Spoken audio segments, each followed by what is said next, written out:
यहाँ पर मैं आपको दिखाना चाहूंगा कि each new day is a new opportunity to improve your self, take it and make the most of it.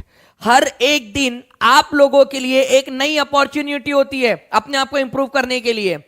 क्या आप उस अपॉर्चुनिटी को ले सकते हो? क्या आप उस नई अपॉर्चुनिटी से कुछ सार्थक बना सकते हो? ये आप पर डिपेंड करता है फ्रेंड्स, क्योंकि हर दिन कुछ अपॉर्चुनिटी तो लेकर आती है। समय सबको बराबर मिलता है, समय मिलता है, आप क्या उससे बेहतर कर सकते हो, कुछ प्रोडक्टिव कर सकते हो, ये वाली चीज है आप लोगों की। ठीक है, चलिए जल्दी जल्दी से फ्रेंड्स इस सेशन को जहां भी शेयर कर सकते हो अपने दोस्तों के साथ में जरूर शेयर कर देंगे आप सभी लोग। और जिन्होंने भी सेशन को लाइक कर दिया, जैसे मैं देख पा रहा हूं फ्रेंड की 600 के करीब लाइक्स हो चुके हैं, तो आप सभी लोगों का बहुत बहुत धन्यवाद। ऐसे ही फ्रेंड जल्दी जल्दी से लाइक एंड शेयर करते रहेंगे आप लोग, ताकि एनर्जी के साथ में हम लोग आज का पूरे 50 क्वेश्चन का सेशन जो है वो कंप्लीट कर सके। पहला क्वेश्चन आप लोगों की स्क्रीन के ऊपर में ये रहा।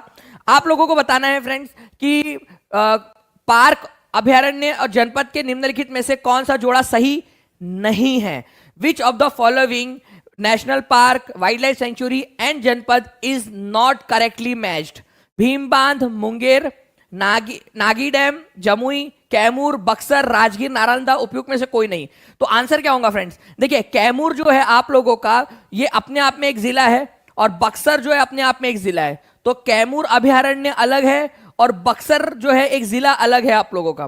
तो ये तो कोई मेल ही नहीं खाता यहां पर में, अलग अलग है। ठीक है, तो आंसर आप लोगों का हो जाएगा ऑप्शन नंबर सी, क्योंकि कौन सा वाला नहीं है ये पूछा था। इसका मतलब ये है कि भीम बांध कहां पर में है। देखो ये भी क्वेश्चन क्लियर हो गया। भीम बांध कहां पर में आप लोग लिखेंगे। नागी डैम, नकटी डैम दोनों कहां पर में है आप लोग लिखेंगे, क्योंकि ये सही है, एग्जाम में पूछ सकते हैं। राजगीर कहां पर में है आप लोग लिखेंगे, क्योंकि यही चीजें हैं फ्रेंड जो आपको क्वेश्चंस की से और बहुत सारे क्वेश्चंस याद करने में मदद करती है। ठीक है, तो यहां पर में याद रखना है कैमूर वाइल्ड लाइफ सेंचुरी आपकी कैमूर के अंदर में, ना कि बक्सर के अंदर में। ओके, चलिए नाउ फ्रेंड्स एक करंट अफेयर का क्वेश्चन और बता दूं। ये कैमूर के अंदर में आप लोगों का सेकंड नंबर का टाइगर रिजर्व जो है वो बनाया जा रहा है। ये करंट अफेयर की न्यूज है, अभी अभी ताजी ताजी गरम गरम न्यूज है, ये भी याद रख लेना। टाइगर रिजर्व, ठीक है, बिहार का दूसरा टाइगर रिजर्व बनाया जा रहा है। पहला वाला कहां पर में वो कमेंट करके बताएंगे आप लोग। नेक्स्ट फ्रेंड्स क्वेश्चन की तरफ में आगे बढ़ते हैं। World's highest railway bridge is situated on river and in which district? विश्व का सबसे ऊंचा रेलवे पुल कहां बनाया गया, कौन से नदी पर और किस जिले में स्थित है, ये बताना है आप लोगों ने। जल्दी जल्दी से बताइए आप लोग। क्या बात है फ्रेंड्स, कमाल कर दिया आप लोगों ने एकदम। यहां पर मैं आप लोगों के आंसर्स भी आ रहे हैं और कमेंट्स में भी बताते जा रहे हो जो सवाल मैं पूछ रहा हूं। मतलब मेरे बच्चे बड़े हो गए। विश्व का सबसे ऊंचा रेलवे पुल जो है वो चेनाब नदी के ऊपर में बना है, और रियासी डिस्ट्रिक्ट के अंदर में, चेनाब नदी और रियासी डिस्ट्रिक्ट के अंदर में। ठीक है, नेक्स्ट क्वेश्चन की तरफ में आगे बढ़ते हैं। ये याद रखेंगे फ्रेंड, चेनाब नदी के ऊपर में बना है विश्व का सबसे ऊंचा पुल। 359 मीटर की उसकी ऊंचाई है। एफिल टावर से भी ऊंचा है वो, नदी के ऊपर में अगर हम लोग देखेंगे तो एफिल टावर से भी ऊंचा है। ओके, नेक्स्ट क्वेश्चन की तरफ में आगे बढ़ते हैं। बजट 2023-24 में बिहार सरकार ने राज्य के जो सकल घरेलू उत्पाद का प्रतिशत है उसका ग्रोथ रेट का लक्ष्य कितना रखा है? भाई ग्रोथ रेट, जीएसडीपी की ग्रोथ रेट कितनी रखी है? जीएसडीपी की ग्रोथ रेट, तो जीएसडीपी ग्रोथ रेट याद रखेंगे आप सभी लोग फ्रेंड्स, ये रखी है 15.24%। कितने लोगों का सही था जल्दी से कमेंट करके बता देंगे। 15.24% की दर से आगे बढ़ना है अभी बिहार ने, तो आंसर आपका हो जाएगा option number C, simple. Okay, next question की तरफ में आगे बढ़ते हैं फ्रेंड्स। यहां पर में आप लोग देख सकते हो कि अकॉर्डिंग टू इकोनॉमिक सर्वे, ठीक है, भारत के अंदर में भारत सरकार ने सोचा है कि 6% से लेकर 6.8% तक हमें वृद्धि करनी है। लेकिन बिहार जो है उसने सोचा है कि हम जो है 15.24% से आगे बढ़ेंगे। हमने कितना सोचा है? बिहारी एक बिहारी सब पे भारी, 15.24% की दर से आगे बढ़ने का लक्ष्य रखा है। लक्ष्य ही ऐसा रखा है कि भाई कम से कम 10-12 तक तो पहुंच जाएंगे। ठीक है, चलिए नाउ फ्रेंड्स, पानीपत का दूसरा युद्ध किसके बीच में लड़ा गया था?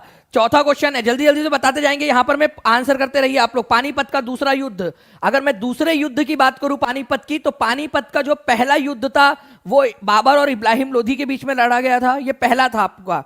अकबर और हेमू की सेना के बीच में लड़ा गया था दूसरा वाला युद्ध। ठीक है, दूसरा वाला युद्ध। और फ्रेंड्स तीसरा वाला जो युद्ध था पानीपत का, वो लड़ा गया था मराठा सेना, मराठा और अफगान सेना के बीच में। अफगान में भी जो अहमद शाह अब्दाली था वो था उनका जो है यहां पर में यहाँ पर में उनका सेनापति या उनके वो लड़ रहा था बेसिकली अफगान सेना की तरफ से। तो मराठा और अहमद शाह अब्दाली के बीच में पानीपत की तीसरी लड़ाई हुई थी 1761 में। ये भी याद कर लो यार, क्या पता ये पूछ ले 1761 पूछ ले। अब बाबर की पानीपत की पहली लड़ाई 1526 में हुई थी, पानीपत की दूसरी लड़ाई 1556 में हुई थी। बस खत्म, 3 लड़ाई याद करनी थी, आप लोगों ने याद कर ली। 900 क्रॉस हो गए, क्या बात है, जबरदस्त। 900 बच्चे क्रॉस हो गए फ्रेंड चौथे क्वेश्चन में।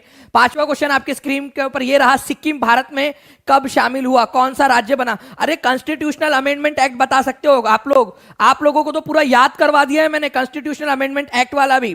ठीक है, तो जल्दी जल्दी से बताइए कि कॉन्स्टिट्यूशनल अमेंडमेंट एक्ट कौन सा वाला है भारत का? कॉन्स्टिट्यूशनल अमेंडमेंट एक्ट नंबर कौन सा है भारत का ये? ठीक है, जिसके जरिए इसको जोड़ा गया था। ठीक है, तो कॉन्स्टिट्यूशनल अमेंडमेंट एक्ट नंबर कौन सा है ये भी बताएंगे। इसके अलावा जो है फ्रेंड जल्दी जल्दी से हम लोग यहां पर में आगे बढ़ते हैं। तो अच्छा आंसर करो, कौन सा भारत, सिक्किम कौन से वर्ष में भारत का राज्य बना, बताओ।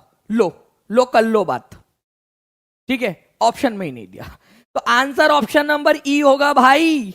कितने लोग हैं जिन्होंने ई लगाया? भारत में 1975 में राज्य बना था ये, कॉन्स्टिट्यूशनल अमेंडमेंट नंबर 36 था। इंपॉर्टेंट, बीपीएससी में आया था ये क्वेश्चन आप लोगों का।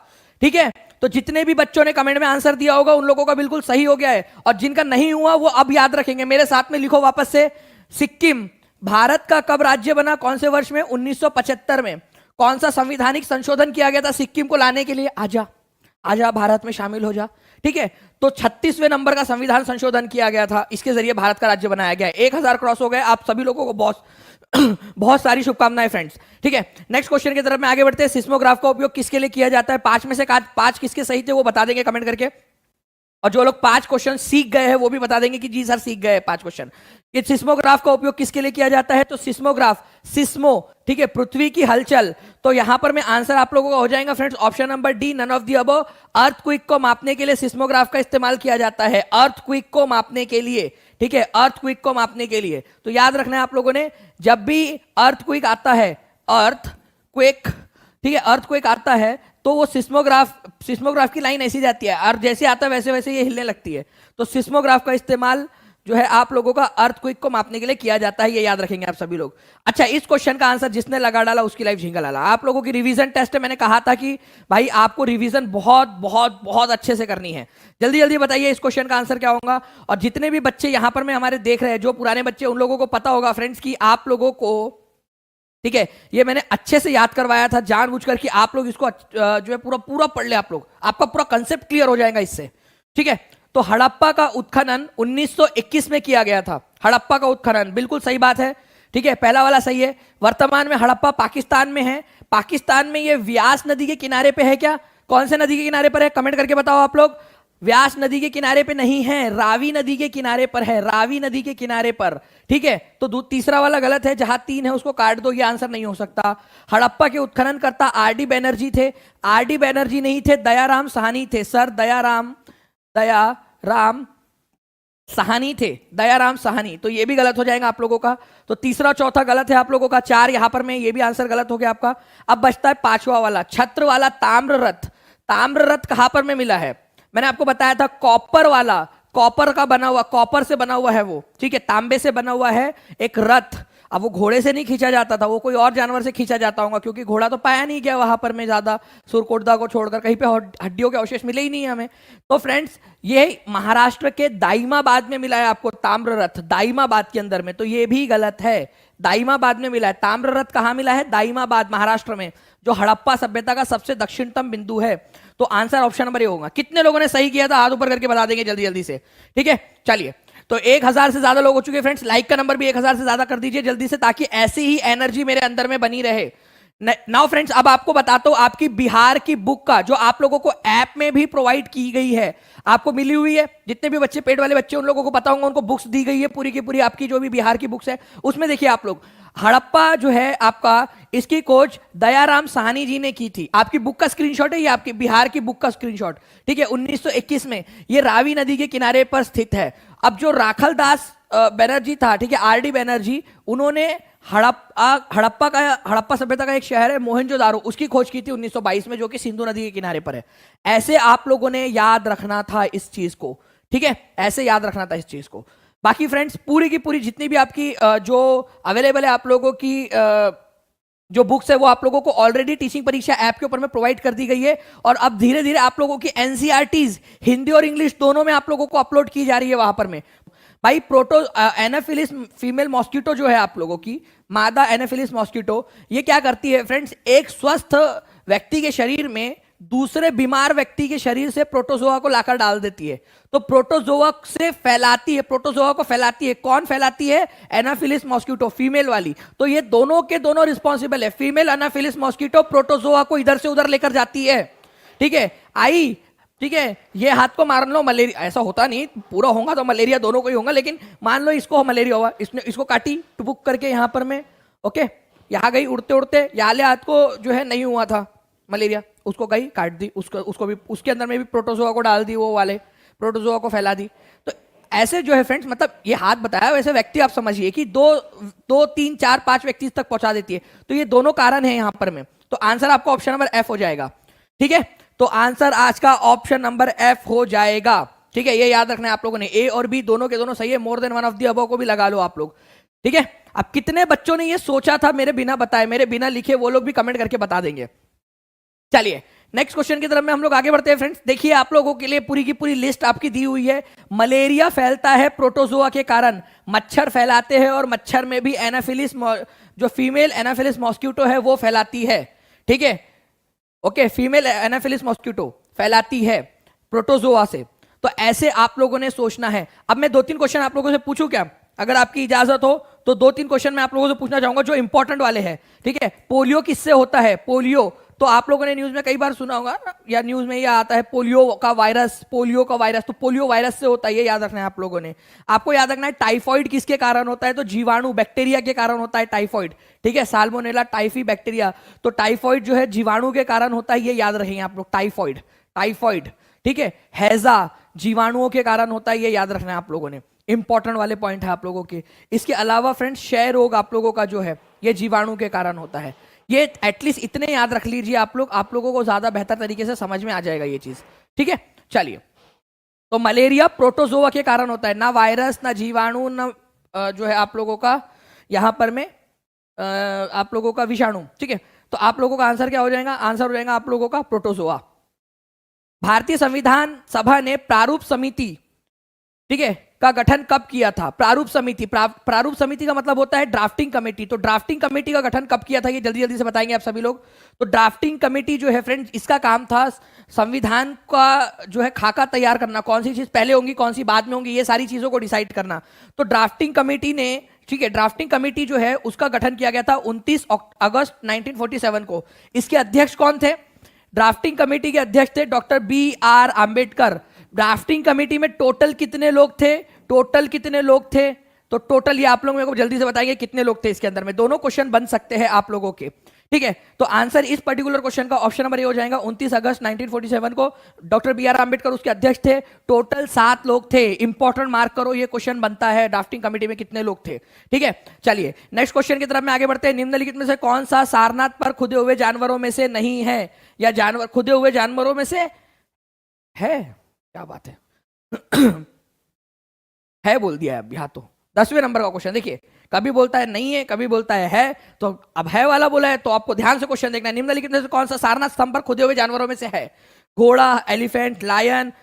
मैं तो आपको डायरेक्शन बता सकता हूं, आपको पता है, मैं आपको डायरेक्शन, मेरे जितने भी बच्चे हैं, जो दानिश सर के सारे लेक्चर्स जिसने देखे हैं ना, वो बच्चा डायरेक्शन बता सकता है। घोड़े की रफ्तार से वेस्ट की तरफ में जा रहे हैं हम, पश्चिम की तरफ में।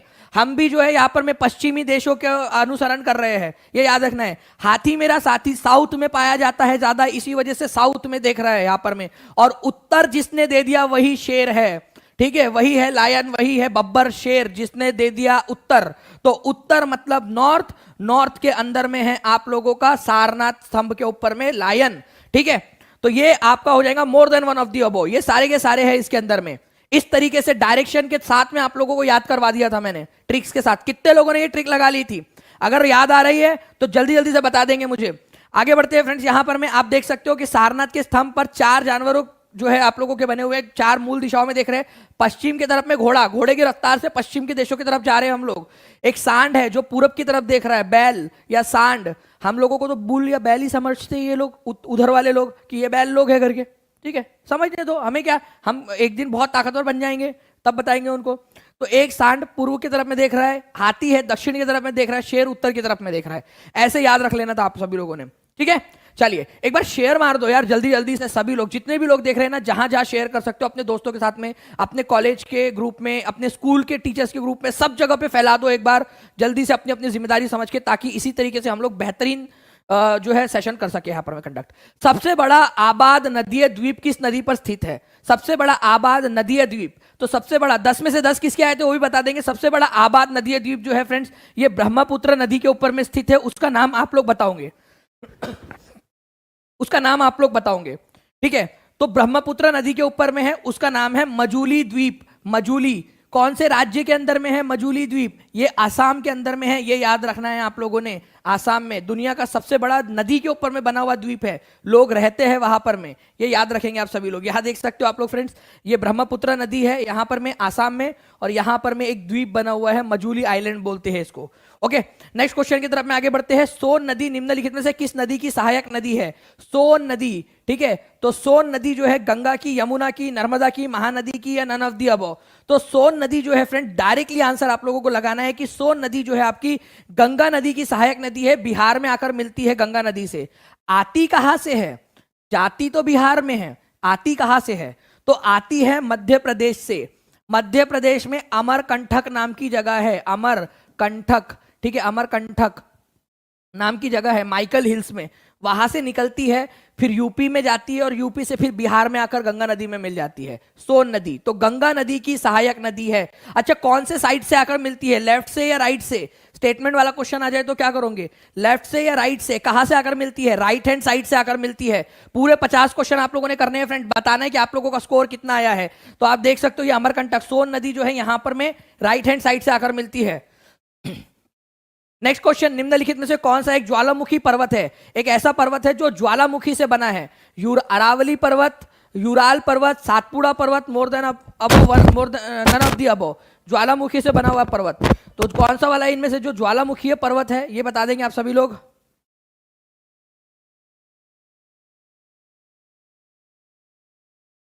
जी, तो देखिए फ्रेंड्स, अगर मैं आप लोगों से बात करूं, आप लोगों का अरावली, ये फोल्ड माउंटेन है, फोल्ड माउंटेन, वलित पर्वत है, पुराना वाला वलित पर्वत। Ural mountain old fold mountain है आपका, ये भी वलित पर्वत है। सातपुड़ा की अगर मैं बात करूं आप लोगों से, विंध्या और सातपुड़ा भारत के अंदर में ये ब्लॉक माउंटेन के एग्जांपल है। ब्लॉक माउंटेन, ब्लॉक, भ्रंशोत पर्वत। कितने लोग चाहते हैं कि मैं आपको पहाड़ों के प्रकार पढ़ा दूं? अगर आप चाहते हो तो मुझे बता देना, मैं आप लोगों को पहाड़ एक लेक्चर ऐसा लूंगा जिसमें पहाड़ों के प्रकार भी पूरे के पूरे पढ़ा दूंगा आप लोगों को। तो यहां पर मैं एक भी आप लोगों का ज्वालामुखी वाला पर्वत नहीं है, जैसे कि माउंट किलीमंजारो, फुजियामा है आप लोगों का, ठीक है। माउंट किलीमंजारो कहां पर में है? अफ्रीका में है, सबसे ऊंची चोटी माउंट किलीमंजारो, वो ज्वालामुखी के कारण बना है। माउंट फुजियामा आप लोगों का क्या है? ज्वालामुखी पर्वत है। अरे बैरन आइलैंड, भारत का एकमात्र सक्रिय ज्वालामुखी बैरन आइलैंड, ये भी ज्वालामुखी पर्वत है। ये तीनों में से कोई नहीं है, पहले दो तो फोल्ड माउंटेन है, वलित पर्वत, ठीक है, वलित पर्वत बोला जाता है इनको, वलित पर्वत। इसको भ्रंशोत पर्वत बोलते हैं, सतपुड़ा और विंध्या को भ्रंशोत पर्वत, ठीक है। तो आंसर इसका ऑप्शन नंबर ये हो जाएगा आप लोगों का। इस क्वेश्चन का आंसर कीजिए आप सभी लोग। राज्य विधानसभा में कोई भी धन विधेयक पुनः स्थापित नहीं किया जा सकता बगैर किसके परमिशन के? अगर हम लोगों को राज्य विधानसभा में धन विधेयक लेकर आना है, कहां पर में? राज्य की विधानसभा में, ओके, राज्य की विधानसभा में। तो किसकी जो है संस्तुति या किसकी जो है परमिशन जरूरी है? किसकी परमिशन जरूरी है राज्य के अंदर में? धन विधेयक। धन विधेयक मतलब कोई भी टैक्स लगाना है, घटाना है, हटाना है, लगाना है, बढ़ाना है, कुछ भी करना है, तो वो धन विधेयक की कैटेगरी में आएगा। टैक्स या पैसे से रिलेटेड जो विधेयक होता है, उसको लाने से पहले गवर्नर की परमिशन लेनी होती है राज्य में। अगर मान लीजिए केंद्र सरकार लाती है, केंद्र में संसद में अगर लेकर आना है तो संसद में लाने से पहले राष्ट्रपति की परमिशन, और अगर मान लीजिए राज्य की विधानसभा में लाना है तो गवर्नर की परमिशन चाहिए होती है। ये 2 पॉइंट बहुत इंपॉर्टेंट है, प्लीज इसको याद रखिए आप सभी लोग। ओके, नाउ फ्रेंड्स, 15वें नंबर का question, choose the correct chronological order of successive Delhi rulers between 13 to 15 century. आपको पता होना चाहिए फ्रेंड्स कि 5 राजवंश हुए हैं दिल्ली सल्तनत के अंदर में, ठीक है, और पांचों के पांचों बहुत ज्यादा इंपॉर्टेंट है। अगर मैं बात करूं आप लोगों से सबसे पहले, ठीक है, सबसे पहले अगर मैं बात करूं तो आप लोगों का आया था गुलाम वंश, ठीक है, गुलाम वंश। गुलाम वंश जो है फ्रेंड्स, उसी को तुर्क वंश भी कहा जाता है, तुर्क वंश भी उसी को कहते हैं। उसी को जो है फ्रेंड्स हम लोग यहां पर में मामलुक वंश भी कहते हैं, गुलाम वंश को मामलुक वंश भी कहते हैं। दूसरा वाला जो है आप लोगों का वो है खिलजी वंश। खिलजी सबसे कम समय तक शासन किया खिलजी वंश ने। फिर आता है आप लोगों का तुगलक वंश, ठीक है, तुगलक तुगलक तुगलक वंश, तुगलक वंश। उसके बाद में बारी आती है सैयद वंश की, सैयद वंश।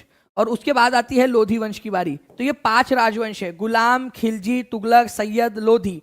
तो यहां पर में गुलाम वंश को ही तुर्क वंश भी कहा जाता है आप लोगों का। तो तुर्क, खिलजी, तुगलक, सैयद। तो आंसर आप लोगों का ऑप्शन नंबर 4 हो जाएगा। तो गुलाम वंश की जगह पे तुर्किश दिया हुआ था, इसी वजह से आप लोगों ने याद रखना है कि गुलाम वंश को ही तुर्क वंश भी कहा जाता है, ठीक है, गुलाम वंश को ही तुर्क वंश भी कहा जाता है। ऐसे याद रखोगे तो ही आप लोगों को जो है ज्यादा बेहतर तरीके से आंसर याद हो पाएंगे। Now friend like and share करते रहेंगे। देख पा रहा हूं मैं यहां पर में कि 970 से ज्यादा लाइक्स आप लोगों ने कर दिए हैं सेशन के बीच में ही। तो बहुत बढ़िया, ऐसे ही रिस्पॉन्स देते रहेंगे फ्रेंड्स आप सभी लोग। तो तुर्किश रूलर, फिर खिलजी, फिर तुगलक, फिर सैयद, फिर लोधी। सबसे लंबा समय और सबसे कम समय किसका था?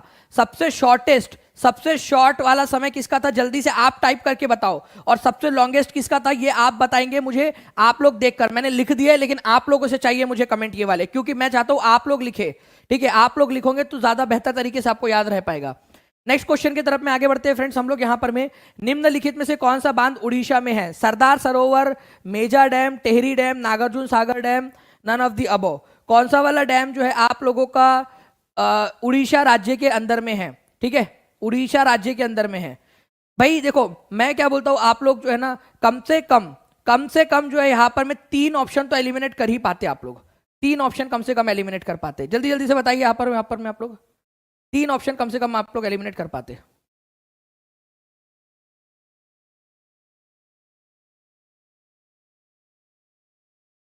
जी तो देखिए फ्रेंड्स, सरदार सरोवर डैम जो है ये आपको पता होना चाहिए गुजरात में है, नर्मदा नदी पर। तो ये आंसर तो नहीं हो सकता उड़ीसा वाला, ठीक है। टेहरी डैम जो है आपको पता है कि भागीरथी नदी के ऊपर में है, उत्तराखंड में, याद करवाया हुआ है आप लोगों को, तो ये आंसर नहीं हो सकता।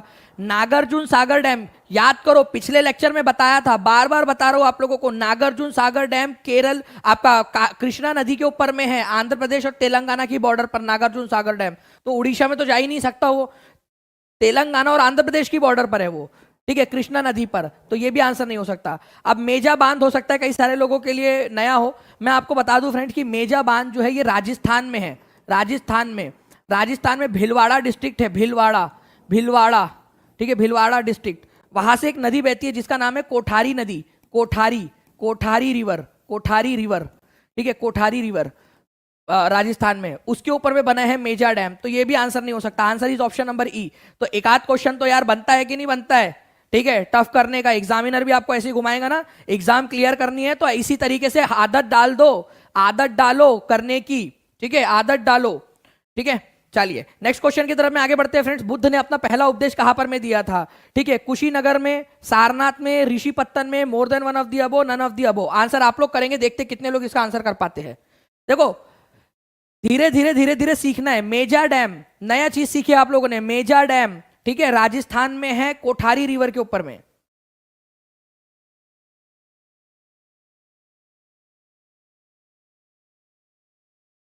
देखो मैं आपको बता दूं मैंने कैसे याद किया था मेजा डैम। कोठारी ज्वेलर्स भी होता है, कितने लोगों ने नाम सुना है कोठारी ज्वेलर्स का? ठीक है, बड़े ज्वेलर है, ज्वेलरी की दुकान है कोठारी ज्वेलर्स करके। तो कोठारी, भाई अगर कोठारी जो है ज्वेलर्स के पास जाएंगे तो मेजा ही मेजा आ जाता, आपको मजा ही मजा आ जाता है, मजा डैम। तो मजा से याद कर लिया था मेजा कि भाई कोई स्त्री है कोठारी ज्वेलर्स में चली गई, हाँ इतने सारी पायल, इतने सारे घुंघरू, इतने सारे जो है देखो सोने की चैन, वाह 9 लखा हार, मैं तो इनसे कहूंगी कि यही दिला दो मुझे, ठीक है, ऐसा वाला। तो मेजा, मजा आ जाएंगे आपको कोठारी नदी के ऊपर में, और आप राज करोगे, ठीक है, राज करोगे आप राजस्थान के अंदर में। बुद्ध ने अपना पहला उपदेश कहाँ दिया था? सारनाथ में दिया था, और सारनाथ को ही ऋषि पत्तन के नाम से भी जाना जाता है। कितने लोगों का दिमाग की बत्ती जली थी सारनाथ को ही ऋषि पत्तन के नाम से जाना जाता है, सारनाथ को ही ऋषि पत्तन के नाम से जाना जाता है। फ्रेंड्स आंसर आप लोगों को हो जाएगा option number D, more than one of the above. इस तरीके से भी ये क्वेश्चन पूछा जा सकता है आप लोगों से। ओके, तो more than one of the above, Sarnath, Rishipattan, ये दोनों के दोनों जो है क्या है आप लोगों के एक ही जगह है जहां पर में गौतम बुद्ध ने अपना पहला उपदेश दिया था। ये जगह कहां पर में मिलेंगी आप लोगों को, ये जगह मिलेंगी आप लोगों को फ्रेंड्स, ठीक है। ये सारनाथ या ऋषि पत्तन यूपी के अंदर में मिलेंगी, वाराणसी के पास में। तो देखो एक चीज है, सारनाथ और ऋषिपत्तन एक ही जगह है, एक ही चीज है। सारनाथ और ऋषिपत्तन एक ही चीज है, ये याद रखना है आप लोगों ने, एक ही जगह है सारनाथ और ऋषिपत्तन। ओके, चलिए नेक्स्ट क्वेश्चन की तरफ में आगे बढ़ते हैं। ये समझ में आ गया ना आपको कि क्यों मोर than one of the above? Sarnath को ही ऋषिपत्तन बोलते और ऋषिपत्तन को ही सारनाथ बोलते। तो कभी अगर ऐसा आ जाए कि बुद्ध ने अपना पहला उपदेश कहा दिया, सारनाथ ऑप्शन में हो ही ना, ऋषिपत्तन हो, तो ऋषिपत्तन लगाना। इसी वजह से ये क्वेश्चन कराया है, आप लोगों के लिए करा रहा हूं फ्रेंड्स, कि आप लोग जो है ना, देखो कुछ लोग सोचेंगे सर ऐसा ट्रिकी ट्रिकी क्यों बनाया? अरे ट्रिकी ट्रिकी आपके लिए बनाया, आपका एग्जामिनर जाके ट्रिकी ट्रिकी क्वेश्चन पूछ रहा है, क्या करेंगे? तो ट्रिकी ट्रिकी की आदत होनी चाहिए आप लोगों को, ठीक है। चलिए नेक्स्ट क्वेश्चन जो है फ्रेंड्स, यहां पर मैं आगे बढ़ेंगे हम लोग। निम्नलिखित में से कौन सी नदी बिहार से होकर बहती है? सोन, कोशी, गंडक, ठीक है। तो सोन नदी जो है बिहार में आती है, गंगा में मिल जाती है। कोशी नदी आती है, गंगा में मिल जाती है। गंडक नदी आती है, गंगा में मिल जाती है। तो तीनों के तीनों नदियां बिहार में आकर गंगा से मिल जाती है। Answer more than one of the above होगा, तीनों के तीनों नदी आकर मिल जाती है, ये याद रखना है आप लोगों ने। ओके, सोन नदी, ठीक है, गंगा नदी की जो है राइट हैंड ट्रिब्यूटरी है। कोसी और गंडक ये दोनों के दोनों क्या है फ्रेंड्स, आप लोगों की लेफ्ट हैंड साइड की ट्रिब्यूटरी है, ये याद रखना है आप लोगों ने। एक से अधिक इसका आंसर हो जाएगा। तो सोन नदी, कोशी नदी, गंडक नदी, तीनों नदियां आती है, ये याद रखेंगे आप लोग। कोसी को तो बिहार का शोक भी कहा जाता है, गंगा में जाकर मिलती है। सोन नदी भी गंगा की सहायक नदी है। ऐसे ही आप पढ़ लेते तो more than one of the above answer हो जाता आप लोगों का, ठीक है। चलिए बुकुर द्वीप, ये याद कर लो, जिसने इसका आंसर कर डाला उसकी लाइफ झींगा लाला। बुकुर द्वीप, बताइए बुकुर द्वीप जो है किसके ऊपर में लोकेटेड है? बुकुर द्वीप। तो बुकुर द्वीप जो है फ्रेंड्स, क्या ये ब्रह्मपुत्रा पर है, गोदावरी पे है, नर्मदा पर है, तापी पर, या इनमें से किसी पे भी नहीं? क्वेश्चन जो है ना टफ बनाया है क्वेश्चन, ऐसा होना चाहिए क्वेश्चन, ताकि एग्जाम के अंदर में आप लोगों को ना दिमाग की बत्ती जले, आपको आदत हो जाए। और जो बच्चा ये पूरा लेक्चर देख लेगा ना, मैं बता रहा हूं आपको कि वो बच्चे का ना इंटेलिजेंस लेवल, उसकी सोचने समझने की क्षमता बहुत अच्छे से बढ़ जाएगी। जो लाइव देख रहे हैं उनका स्ट्रेस को हैंडल करने की क्षमता भी बढ़ जाएगी एग्जाम के अंदर में। इसी वजह से कांग्रेचुलेशन, जितने भी बच्चे यहाँ पर में जुड़े हुए हैं और लेक्चर पूरा देख रहे हैं अच्छे से, उनको कांग्रेचुलेशन, आप लोग बहुत अच्छा डेवलप कर रहे हो। बुकुर द्वीप जो है फ्रेंड्स, ये सबसे बड़ा द्वीप है सिंधु नदी के ऊपर में, इंडस रिवर के ऊपर में, ठीक है। इंडस या सिंधु नदी जो है आप लोगों की, उसके ऊपर में बना हुआ सबसे बड़ा द्वीप है, पाकिस्तान में है ये। तो आंसर इसका ऑप्शन नंबर ई हो जाएगा, none of the above, Sindhu नदी के ऊपर में है। क्यों ऐसा क्वेश्चन डाला है हम लोगों ने? डाला इसलिए ताकि आपको डायरेक्ट याद हो, बुकुर द्वीप बोले आपके दिमाग में इंडस आना चाहिए। ऑप्शन वो कहीं पे भी देगा वो ऑप्शन आपको एग्जामिनर, ठीक है। लेकिन याद होगा तभी तो 100% कॉन्फिडेंस के साथ में लगा के आ पाओगे। अरे आओगे कि नहीं आओगे? यहां गलत होगा कोई बात नहीं, लेकिन एग्जाम में तो सही करके आओगे, ठीक है। तो बुकुर द्वीप सिंधु नदी इसके ऊपर में है आप लोगों का, ये याद रखना है आप लोगों ने। नेक्स्ट क्वेश्चन की तरफ में आगे बढ़ते हैं। द मदरलैंड नाम से समाचार पत्र किसने निकाला था? द मदरलैंड नाम से जल्दी जल्दी से बताते जाएंगे आप सभी लोग। द मदरलैंड नाम से जो समाचार पत्र था वो किसके द्वारा निकाला गया था?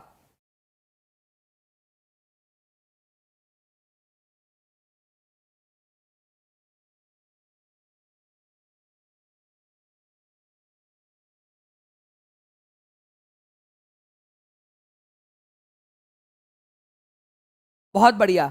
तो देखिए फ्रेंड्स, अगर मैं बात करूं यहां पर मैं, द मदरलैंड नाम से जो अखबार था आप लोगों का, ठीक है, ये निकाला गया था मजहर उल हक के द्वारा, ठीक है। मजहर उल हक ये गांधीवादी एक नेता थे, बहुत बड़े गांधीवादी नेता थे, कांग्रेस से भी जुड़े हुए थे, मजहर उल हक, ठीक है। ये याद रखना है आप लोगों ने, मजहर उल हक ने निकाला था आप लोगों का द मदरलैंड नाम से अखबार, ठीक है। हिंदू मुस्लिम एकता के ये बहुत बड़े हिमायती थे, गांधीवादी नेता थे, और हिंदू मुस्लिम एकता को, ठीक है, हिंदू मुस्लिम यूनिटी को बढ़ाने के लिए उन्होंने ये अखबार निकाला था बिहार के अंदर में, मजहर उल हक ने, ठीक है। तो मजहर उल हक ये याद रखना है आप लोगों ने, इन्होंने मदरलैंड नाम का अखबार निकाला था। इसके अलावा जो है फ्रेंड्स, आप लोगों के यहाँ पर में दरभंगा के महाराजा भी है, ठीक है।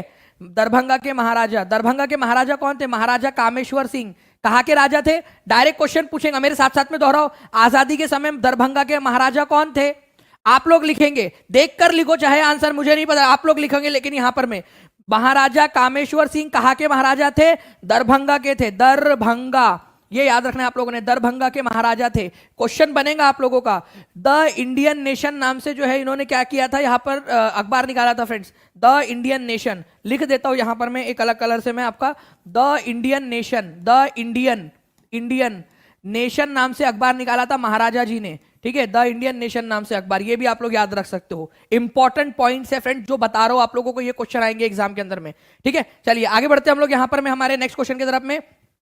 20 में से 20 किसके सही हुए हैं, 20 में से 15 किसके सही हुए, ये भी बता देंगे मुझे आप लोग, ठीक है। 20 में से 20 में से जो है 15 से 20 के बीच में, या कितने लोग ऐसे जो सर सही नहीं हो लेकिन सीख जरूर गए हैं, ये भी बता देंगे मुझे कि सर आप कॉन्फिडेंस बढ़ रहा, सीख गए हैं। जल्दी बताइए यहां पर में कौन सा वाला है युग्म सही, सही से आप लोग पढ़िए एक एक करके। चलिए क्या बात है फ्रेंड्स, बहुत बढ़िया, आप लोगों ने तो 1100 लाइक्स कंप्लीट कर दिया यहां पर में, मतलब एकदम दंगा मचाया हुआ है आज आप लोगों ने। और ऐसे ही अब मैं मोटिवेटेड हूं कि आप लोगों के लिए ऐसे बहुत सारे सेशंस लेने हैं मैंने, ठीक है। जितना ज्यादा आप लोग रिस्पांस दोगे उतना ज्यादा और आप लोगों के लिए सेशंस लेकर आऊंगा। तो बिहार वन्य जीव अभयारण्य और जिलों का कौन सा है, Pant wild life century, direct याद कर लो, आज के बाद कभी जिंदगी में मत भूलना। ये राजगीर, ये नालंदा डिस्ट्रिक्ट के अंदर में आप लोगों का, नालंदा में है ये, इसी को राजगीर भी कहा जाता है आपका, इस पंत वाइल्ड लाइफ सेंचुरी को ही राजगीर वाइल्ड लाइफ सेंचुरी भी कहते हैं। पंत राजगीर एक ही बात है, लिख दो सभी लोग, पंत राजगीर एक ही है, ठीक है। उसके बाद में जो है फ्रेंड्स गया डिस्ट्रिक्ट में नहीं है ये, तो ये तो गलत हो गया, ठीक है। उसके बाद में Gautam Buddha wild life century Munger में नहीं है, बोध गया डिस्ट्रिक्ट में है, मुंगेर में नहीं है ये, तो आंसर गया होना चाहिए यहां पर में, तो ये भी गया आप लोगों का, चलो गया। विक्रमशिला डॉल्फिन सेंचुरी भागलपुर के अंदर में, ये बिल्कुल सही है। विक्रमशिला कितने लोगों ने सही किया था, 66% लोगों ने सही किया है आंसर। तो विक्रमशिला डॉल्फिन सेंचुरी भारत के अंदर में एकमात्र जो भारत की जलीय प्राणी है, राष्ट्रीय जलीय जीव भारत की, गंगा की डॉल्फिन, जिसको सुसु भी कहा जाता है, क्या बोलते हैं सुसु, डॉल्फिन गंगेटिका या सुसु कहते हैं उसको, तो वो उसको बचाने के लिए बिहार में भागलपुर में विक्रमशिला डॉल्फिन सेंचुरी बनाई गई है, उनको बचाने के लिए। आंसर याद रखेंगे आप सभी लोग, तो आंसर इसका ऑप्शन नंबर सी हो जाएगा आप लोगों का। पंत वाइल्ड लाइफ सेंचुरी कहां पर में, राजगीर में, इसी वजह से इसको राजगीर वाइल्ड लाइफ सेंचुरी भी बोलते हैं। नालंदा में है ये, नालंदा जिले के अंदर में, याद रखेंगे आप सभी लोग।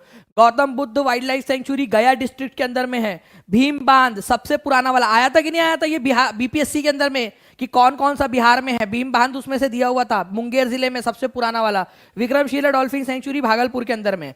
नेक्स्ट क्वेश्चन की तरफ में आगे बढ़ते हैं फ्रेंड्स। निम्नलिखित में से कौन सा अनुच्छेद प्रत्येक नागरिकों के मौलिक कर्तव्य को निर्दिष्ट करता है, मौलिक कर्तव्य, फंडामेंटल ड्यूटीज।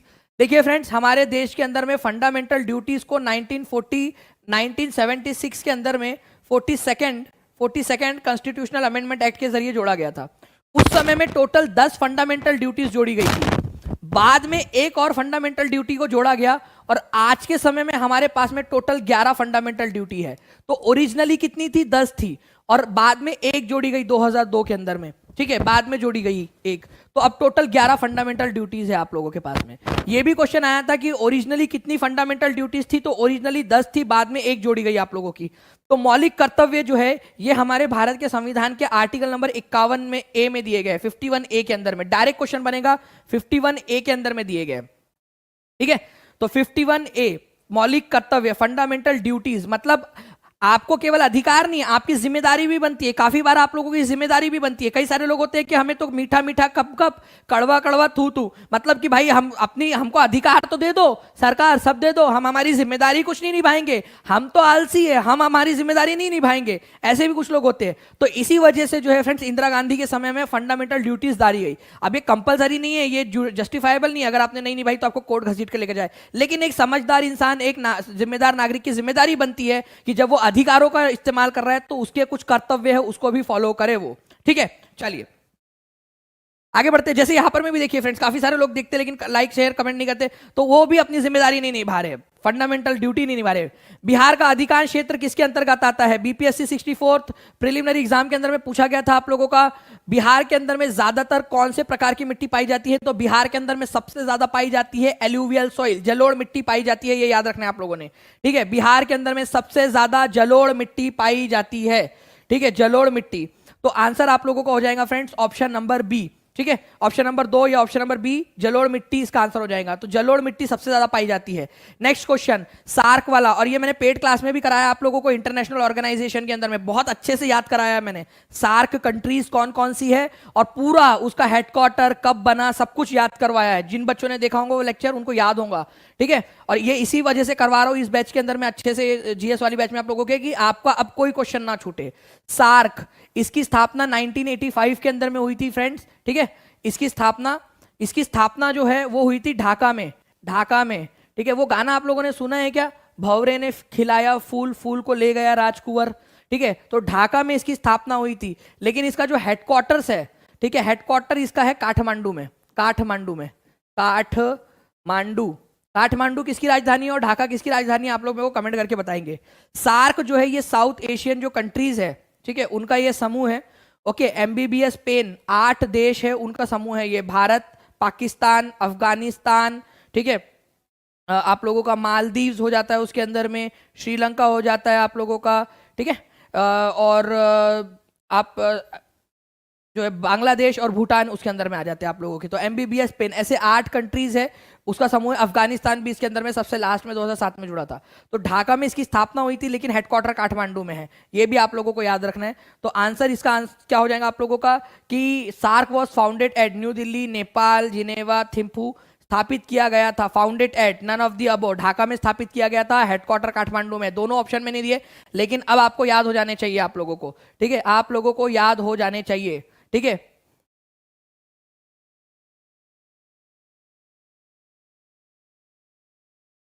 ओके, चलिए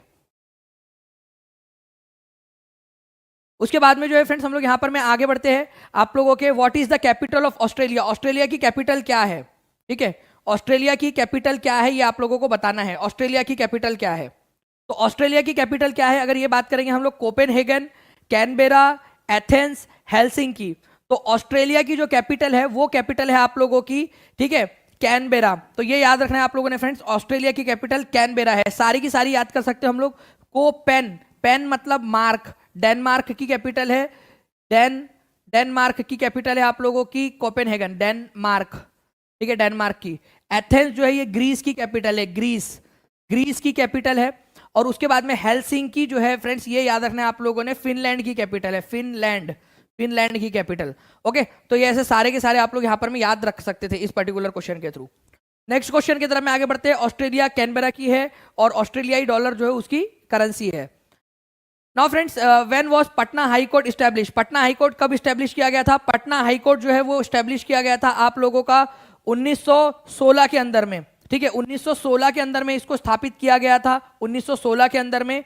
और एडवर्ड चैम्स, ठीक है, चैमियर चैम्स, उसके जो है पहले आपके पटना हाई कोर्ट के क्या थे, चीफ जस्टिस थे। अभी प्रेजेंट चीफ जस्टिस कौन है, क्या बता सकते हो आप लोग मुझे जल्दी जल्दी से, देखते हैं कितने लोग इसका आंसर कर पाएंगे यहां पर। ओके, जल्दी जल्दी से बता दीजिए, पटना हाई कोर्ट के करंट चीफ जस्टिस कौन है जी। तो 1916 आंसर है, तो आंसर इसका ऑप्शन नंबर ई होगा फ्रेंड्स। क्वेश्चन आप लोगों का स्क्रीन के ऊपर में ये रहा, भारत में बाल श्रम को प्रतिबंधित करने के लिए बाल श्रम अधिनियम किस वर्ष पारित किया गया था। तो भारत के अंदर में बाल श्रम को प्रतिबंधित करने के लिए बाल श्रम निषेध एवं विनियम अधिनियम ये पारित किया गया था 1986 में। एक्चुअल में फ्रेंड्स हमारे भारत का एक आर्टिकल है, आर्टिकल नंबर 24, ये क्या कहता है आर्टिकल नंबर 24, कि जो भी बच्चे 14 साल से छोटे हैं, ठीक है, 14 साल से छोटे हैं, उनको हानिकारक जगहों के ऊपर में काम करने से रोकना होता है, हानिकारक जगहों से काम करने से रोकना होता है, लेकिन केवल हानिकारक जगहों से। ये जो हमारा child labour prohibition and regulation act जो है आप लोगों का, ये क्या करता है, ये सारे जगह पे रोकता है। अगर कोई 14 साल से छोटा बच्चा है तो उसको चाय की टपरी पे भी काम पे नहीं रखा जा सकता, वो हानिकारक नहीं है उसके लिए, फिर भी वहां भी नहीं रखा जा सकता, तो कहीं पे भी काम पे नहीं रखा जा सकता, ये वाली बात करता है। जबकि आर्टिकल नंबर 24 जो है वो केवल 14 साल से छोटे बच्चों को हानिकारक जगहों पे काम करने से रोकता था, केवल हानिकारक जगहों के ऊपर में, ठीक है। चलिए, तो answer is option number C. तो child labour prohibition and regulation bill आपका 1986 के अंदर में पास किया गया था संसद के अंदर में, और 23 दिसंबर को इसको लागू भी कर दिया गया भारत में। इंपीरियल बैंक ऑफ इंडिया कब स्थापित किया गया था, ये बताइए आप लोग, इंपीरियल बैंक ऑफ इंडिया, ठीक है,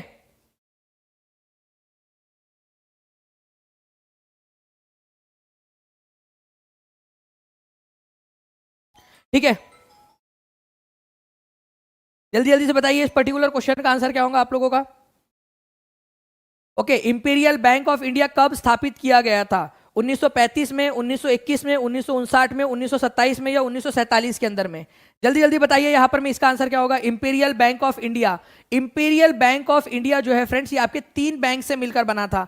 पहला था बैंक ऑफ बंगाल, ठीक है, bank of Bengal, bank of Madras, ठीक है, बैंक ऑफ मद्रास, और तीसरा था बैंक ऑफ बॉम्बे, तीसरा है बैंक ऑफ बॉम्बे। तो ये 3 से मिलकर बना था। तो इन तीनों को मिलाकर बनाया गया था इंपीरियल बैंक ऑफ इंडिया 1921 के अंदर में, आपका 1921 के अंदर में, 1921 के अंदर में। तो 1921 में इंपीरियल बैंक ऑफ इंडिया आप लोगों का बना था 1921 के अंदर में। उसके बाद में जो है फ्रेंड्स, ये याद रखना है आप लोगों ने, ठीक है, इसको बना दिया गया था स्टेट बैंक ऑफ इंडिया। तो स्टेट बैंक ऑफ इंडिया कब बना दिया गया था, इसको कन्वर्ट करके ये भी क्वेश्चन आप लोगों से पूछा जा सकता है।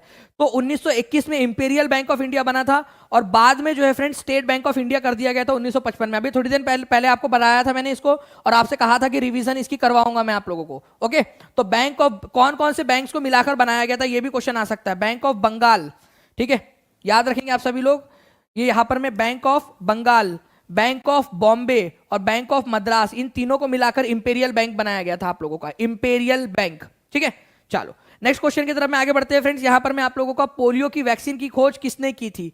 तो who discovered polio vaccine? Edward Jenner, Jonas Salk, Louis Pasteur, Eli Whitney, none of the above. किसने जो है आप लोगों को बताना है, ठीक है, किसने इसकी खोज की थी?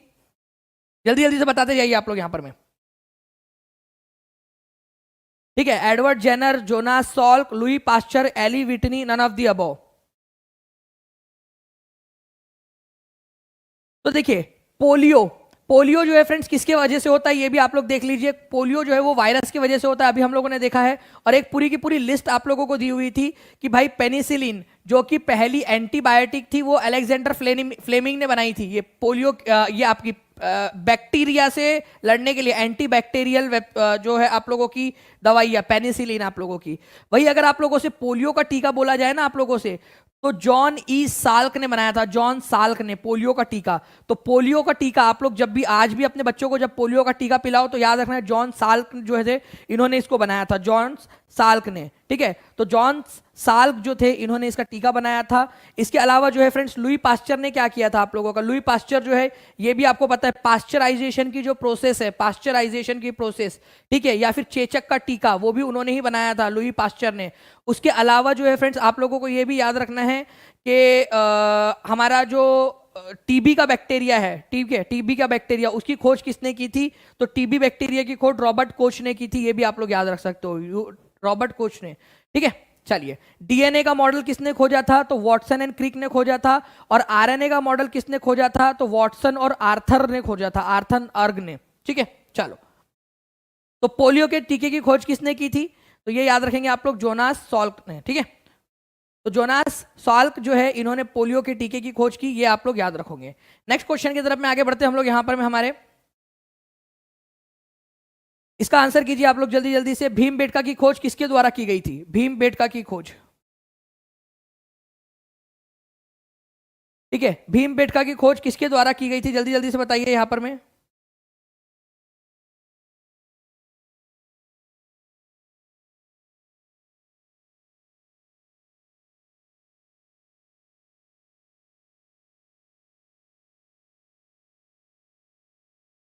ठीक है, जल्दी जल्दी से बताइए यहां पर में भीमबेटका की खोज किसके द्वारा की गई थी?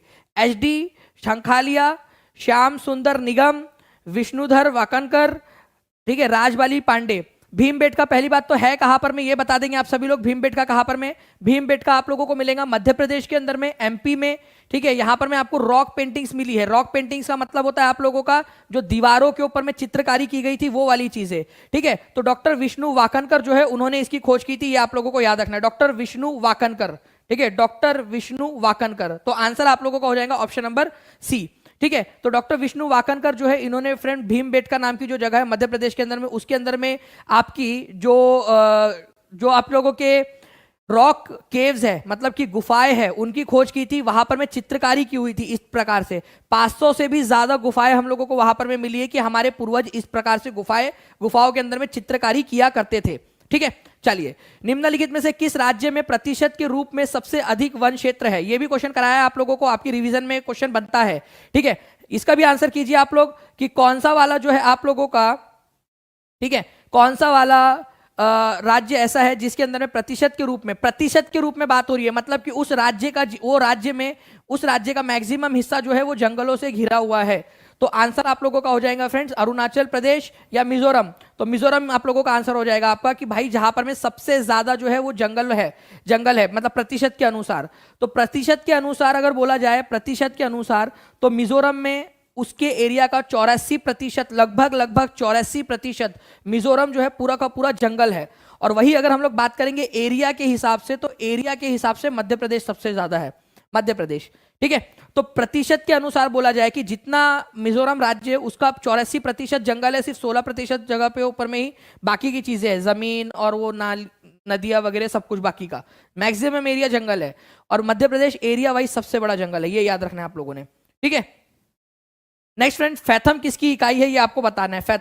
फैथम पानी की गहराई की, फ्रीक्वेंसी की, ध्वनि स्तर की, कार्य ऊर्जा की, उपर्युक्त में से कोई नहीं, किसकी इकाई है? तो ये भी बता देंगे आप सभी लोग किसकी इकाई है। वेरी गुड, बहुत बढ़िया। यहां पर में अगर आप लोग देख सकते हो फ्रेंड्स कि फैथम जो है आप लोगों का ये पानी की गहराई की इकाई है, पानी की गहराई की इकाई। ठीक है, जल की गहराई। तो आप लोग जब जल के अंदर में समुद्र की गहराई नापते हो तो ये फैथम के अंदर में नापते हो। फैथम के अंदर में एक इंस्ट्रूमेंट आता है जिसको फैथोमीटर कहा जाता है। क्या बोलते हैं उसको? फैथोमीटर। तो फैथोमीटर का इस्तेमाल किसके लिए किया जाता है? समुद्र के अंदर में या पानी के अंदर में या झील के अंदर में गहराई मापने के लिए किया जाता है। यह भी याद रखना है आप लोगों ने। ठीक है, तो आंसर इसका ऑप्शन नंबर ए हो जाएगा आप लोगों का। नाउ फ्रेंड्स, इलेक्ट्रिक करंट का यूनिट क्या है? इलेक्ट्रिक करंट एम्पियर में मापा जाता है। इंटेंसिटी ऑफ साउंड डेसिबल के अंदर में मापा जाता है। ओके, फ्रीक्वेंसी, आवृत्ति, मतलब कि एक के बाद एक जो चीज हो रही है उसको आप लोग मापते हो फ्रेंड्स हर्ट्स के अंदर में। ठीक है, हर्ट्स में कि एक सेकंड में कितना वाइब्रेशन हुआ, फ्रीक्वेंसी हर्ट्स के अंदर में मापा जाता है। ठीक है, प्रेशर को पास्कल के अंदर में मापते हो आप लोग, ये भी याद रखना है आप लोगों ने। टेम्परेचर को वैसे तो आप लोग डिग्री सेल्सियस, फ़ारेनहाइट अलग अलग इसमें मापते हो, लेकिन यहां पर में उसका जो ओरिजिनल यूनिट है टेम्परेचर को मापने का वो है केल्विन। मुझे ये बताओ आप लोग फ्रेंड्स कि केल्विन एब्सोल्यूट 0 डिग्री सेल्सियस या जो है सबसे कम केल्विन कितना हो सकता है? ठीक है, जल्दी जल्दी से बता देंगे आप लोग कि एब्सोल्यूट 0 केल्विन कितना टेम्परेचर के ऊपर में आ सकता है आप लोगों का, या आप लोग बताएंगे जल्दी जल्दी से। ठीक है, देखते हैं कितने लोग इसका आंसर कर पाते हैं। बाकी जो है फ्रेंड्स आप लोग जो है नॉट का इस्तेमाल क्यों करते हो ये भी बताना है। नॉटिकल माइल मतलब समुद्र से दूरी मापने के लिए आप लोग क्या करते हो? नॉटिकल माइल्स का इस्तेमाल करते हो। तो दो चीजें हैं, ये याद रखना है आप लोगों ने। ठीक है, मान लीजिए यहां पर में हम हैं, ठीक है, और आप जो है समुद्र में चले गए, यहां पर में समुद्र में चले गए तो कितना नॉटिकल माइल्स आप गए हो वो मापने के लिए नॉट्स का इस्तेमाल किया जाता है। नॉटिकल माइल्स या नॉट्स का इस्तेमाल किया जाता है। ये भी एक इंपॉर्टेंट पॉइंट है आप लोगों का। नेक्स्ट क्वेश्चन है, निम्नलिखित में से कौन लगातार 6 वर्षों तक भारतीय राष्ट्रीय कांग्रेस के प्रेसिडेंट रहे? तो निम्नलिखित में से लगातार 6 वर्षों तक भारतीय राष्ट्रीय कांग्रेस के अध्यक्ष रहे आपके, ठीक है, यहां पर में अबुल कलाम आजाद 1940 से लेकर 1946 के बीच में। ठीक है, अबुल कलाम आजाद यहां पर में इसके अध्यक्ष रहे, ये याद रखना है आप लोगों ने। अबुल कलाम आजाद इंपॉर्टेंट है, एग्जाम के अंदर में आप लोगों से पूछा जा सकता है फ्रेंड्स। ठीक है, 33 नंबर का ये क्वेश्चन था। इसके अलावा ये सबसे युवा जो है प्रेसिडेंट बने थे 1923 के अंदर में। नेक्स्ट क्वेश्चन, नीली सेन गुप्ता कौन से वर्ष इंडियन नेशनल कांग्रेस की अध्यक्ष बनी थी? नीली सेन गुप्ता, ये भी अपने आप में एक इंपॉर्टेंट क्वेश्चन है। नीली सेन गुप्ता कौन से साल में इंडियन नेशनल कांग्रेस की अध्यक्षा बनी थी? नीली सेन गुप्ता बताइए जल्दी जल्दी से। नीली सेन गुप्ता, हमारे भारत के अंदर में 3 महिलाएं जो है फ्रेंड्स इंडियन नेशनल कांग्रेस की अध्यक्षा बनी है। 3 महिलाएं, उसमें से एक नीली सेन गुप्ता थी। सबसे पहले बनी थी एनी बेजेंट। एनी बेजेंट कब बनी थी? आंसर करो जल्दी से। एक बनी थी सरोजिनी नायडू। सरोजिनी नायडू कब बनी थी जल्दी बताइए। और यही क्वेश्चन अब आपका यहां पर मैं तीसरे नंबर पे पूछा है नीली सेन गुप्ता आप लोगों का। तो नीली, ठीक है, नीली सेन गुप्ता, नीली सेन गुप्ता मैं आप लोगों को तीनों के तीनों बता देता हूं यहां पर मैं जल्दी जल्दी से। एनी बेजेंट 1917 में बनी थी, 1917 में, ठीक है, कलकत्ता में। कलकत्ता में ये बनी थी 1925 में, ठीक है, कानपुर में, कानपुर में। और यहां पर मैं अगर मैं नीली सेन गुप्ता की बात करूं तो 1933 में, 1933 के अंदर में कलकत्ता में बनी थी, 1933 कलकत्ता के अंदर में। तो ये याद रख सकते हो, 1933 में बनी थी। ये कहाँ बनी थी ये आप लोग आंसर करके बताएंगे मुझे, जल्दी जल्दी से आंसर कर देंगे। यहाँ पर मैं कहाँ पर मैं बनी थी, कहाँ पर मैं बनी थी, जल्दी जल्दी बताइए कहाँ पर मैं बनी थी ये। तो ये बनी थी फ्रेंड्स आप लोगों की कलकत्ता के अंदर में, ठीक है, ये भी याद रखना है आप लोगों ने। ये दूसरी भारतीय महिला थी जो इंडियन नेशनल कांग्रेस की अध्यक्ष बनी थी। नेक्स्ट क्वेश्चन आप लोगों का फ्रेंड्स 35 नंबर का, भारतीय कांग्रेस कहां पर उदारवादियों और उग्रवादियों दो भागों में विभाजित हो गया था, कांग्रेस का विभाजन हो गया था। तो कांग्रेस का विभाजन कहां पर में हो गया था ये आप लोगों को बताना है, ठीक है। कांग्रेस का विभाजन कहां पर में हो गया था ये बताएंगे आप सभी लोग। तो यहां पर में जो है फ्रेंड्स सूरत सेशन जो था आपका 1907 का, यहां पर में कांग्रेस दो धड़ों में अलग हो गया था, उदारवादियों में और उग्रवादियों में, मॉडरेट और एक्सट्रीमिस्ट के अंदर में। मॉडरेट वाले लोग ऐसे थे जो प्यार से काम करना चाहते थे, और जो एक्सट्रीमिस्ट लोग थे वो चाहते थे कि भाई जो आप लोगों का जो अंग्रेज है उनसे लड़कर ही अपने अधिकार लिए जाए यहां पर में, ठीक है। तो आंसर आप लोगों का ऑप्शन नंबर ए हो जाएगा। नेक्स्ट क्वेश्चन की तरफ मैं आगे बढ़ने से पहले बता दूं कि सूरत का जो सेशन था ये 23वें नंबर का इंडियन नेशनल कांग्रेस का सेशन था, ये भी एक बार आया था। अब ये झगड़ा हुआ क्यों था, झगड़ा हुआ था फ्रेंड्स इस बात को लेकर कि अध्यक्ष कौन बनेगा। तो जो मॉडरेट लोग थे उन्होंने खड़ा कर दिया रास बिहारी घोष को अध्यक्ष बनाने के लिए, एक्सट्रीमिस्ट लोगों ने खड़ा कर दिया लाला लाजपत राय को। लेकिन जीता कौन, जीता कौन, जीत गए यहां पर में रास बिहारी घोष। तो रास बिहारी घोष यहां पर में जीत गए, और रास बिहारी घोष के जीतने के कारण ही यहां पर में आप लोग देख सकते हो कि जो एक्सट्रीमिस्ट लोग थे वो नाराज हो गए, उन्होंने कांग्रेस छोड़ दी थी। इस प्रकार से कांग्रेस के अंदर में फूट पड़ गई। और ये लड़ाई मतलब आपसी लड़ाई नहीं थी, ये केवल वैचारिक लड़ाई थी। ऐसा नहीं था कि आपस में मिलते जुलते नहीं थे ये लोग या आपस में बात नहीं करते थे, केवल वैचारिक लड़ाई थी, विचारों की लड़ाई थी। बाकी सारी चीजें उन लोगों में नॉर्मल थी, सब अच्छे दोस्त थे, सारी चीजें थी। यहां पर में केवल और केवल वैचारिक लड़ाई थी, विचार की लड़ाई थी ये। नेक्स्ट क्वेश्चन की तरफ में आगे बढ़ते हैं फ्रेंड्स हम लोग। यहाँ पर मैं 36 नंबर का 15 क्वेश्चन और बचे आप लोगों के, 15 में से देखिए कि कितने आप लोग सही कर पाते हो। और 1300 प्लस लाइक्स करने के लिए भी आप सभी लोगों का बहुत बहुत शुक्रिया फ्रेंड्स। 68वीं बीपीएससी प्रीलिम्स 2022 का क्वेश्चन, ग्रीष्म के अंत में पूर्व मानसूनी वर्षा होती है जो केरल और कर्नाटक के तटीय क्षेत्रों में एक सामान्य घटना है। मतलब कि मानसून से पहले एक बारिश होती है, मानसून से पहले एक बारिश होती है आप लोगों की, जैसे शादी से पहले आप लोगों की सगाई होती है, वैसे ही यहाँ पर में मानसून से पहले एक प्री मानसून जो है बारिश होती है गर्मी के मौसम के अंदर में, गर्मी के आखिरी आखिरी में, है ना। तो अलग अलग जगह पे इसको अलग अलग चीजों के नाम से जाना जाता है। एक मैप के थ्रू आपको बताना चाहूंगा, यहां पर मैं कर्नाटक और केरल वाला जो इलाका है ना, इसको मैंगो शावर बोलते हैं, मैंगो शावर, क्या बोलते हैं इसको, मैंगो शावर। ओके, ये बेसिकली वो इलाका, वो समय होता है जब मैंगो जो है ना आम पक चुके होते हैं, गिरने के ऊपर में होते हैं, कई सारे आम इस तूफान वगैरह के अंदर में गिर जाते हैं। तो मैंगो शावर इसको कहा जाता है यहाँ पर में कर्नाटक केरल के इलाके के अंदर में। तो क्या बोलते हैं कर्नाटक केरल के इलाके में इसको मैंगो शावर, जो बारिश के पहले वाला जो होता है आप लोगों का, ठीक है जी हाँ। आसाम के अंदर में इसको टी शावर या चाय शावर भी बोला जाता है इसको, क्योंकि वहां पर में चाय उगती है ना, इस वजह से। तो ये थोड़ा सा आप लोगों को याद रखना है इस पर्टिकुलर चीज को। गांधी जी के नेतृत्व में निम्नलिखित आंदोलनों को कालानुक्रम में व्यवस्थित कीजिए। गांधी जी ने जो आंदोलन किए हैं उन आंदोलनों को आप लोगों को यहां पर में कालानुक्रम में व्यवस्थित करना है। इसका आंसर क्या होगा आप लोगों का जी। तो देखिए अगर हम बात करेंगे फ्रेंड्स, सबसे पहले Kheda Satyagraha, Champaran, non cooperation, civil disobedience. Champaran Satyagraha Gandhi ji का पहला था 1917 के अंदर में, ठीक है। खेड़ा सत्याग्रह की बात करेंगे फ्रेंड्स, ये था 1918 के अंदर में, गुजरात में खेड़ा नाम की जगह।